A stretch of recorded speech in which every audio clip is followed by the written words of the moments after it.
আসসালামু আলাইকুম প্রিয় দর্শক। অনুমোদিত হলো নবম জাতীয় পে স্কেল এ নিয়ে বিস্তারিত আলোচনা করতেছি আজকের এই ভিডিওটিতে। তাই ভিডিওটি শুরু থেকে শেষ পর্যন্ত দেখার জন্য অনুরোধ রইল। নবম জাতীয় বেতন স্কেল চূড়ান্ত খসড়া অবশেষে অনুমোদিত হয়েছে সরকারের উচ্চ পর্যায় থেকে। এই খবরটা অনুমোদিত নিশ্চিত হওয়ার পর সরকারি চাকরিজীবীদের মধ্যে স্বস্তি ফিরে এসেছে।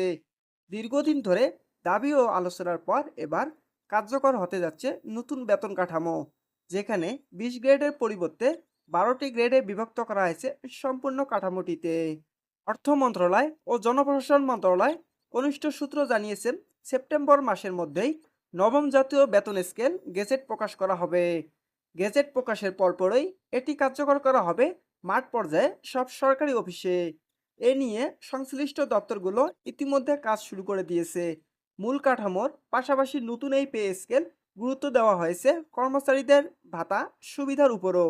এই পে স্কেল দেশের সব সরকারি কর্মকর্তা কর্মচারীদের জন্য প্রযোজ্য হবে। প্রাথমিক বিদ্যালয় শিক্ষক থেকে শুরু করে প্রশাসনিক কর্মকর্তা, মাঠ পর্যায়ের কর্মচারী থেকে উচ্চ পর্যায়ে সচিব সকলেই এই নতুন কাঠামোর আওতায় আসবেন।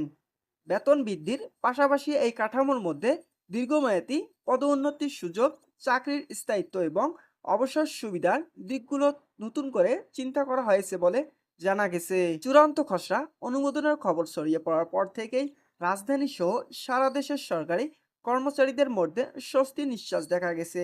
অনেকেই বলেছে এটি কেবল আর্থিক পরিবর্তন নয়, বরং এটি একটি ন্যায্যতার প্রতীক। তারা দীর্ঘদিন ধরে যে দাবিগুলো জানিয়ে আসছিল, অবশেষে তার বাস্তব প্রতিফলন অর্থে চলেছে।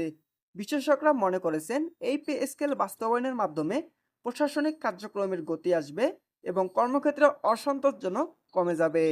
এখন শুধু গেজেট প্রকাশের অপেক্ষায়।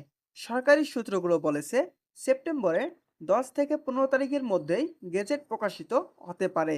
এরপরই শুরু হবে নবম পে স্কেল বাস্তবায়ন। এর মাধ্যমে দেশের সরকারি চাকরিজীবীদের জীবনে এক নতুন অধ্যায় সূচিত হবে বলে মনে করেছেন সংশ্লিষ্ট মহল। তো বন্ধুরা, আজকের এই ভিডিওটি এই পর্যন্ত। ভালো লাগলে অবশ্যই চ্যানেলটি সাবস্ক্রাইব করে পাশে থাকবেন। ধন্যবাদ সকলকে।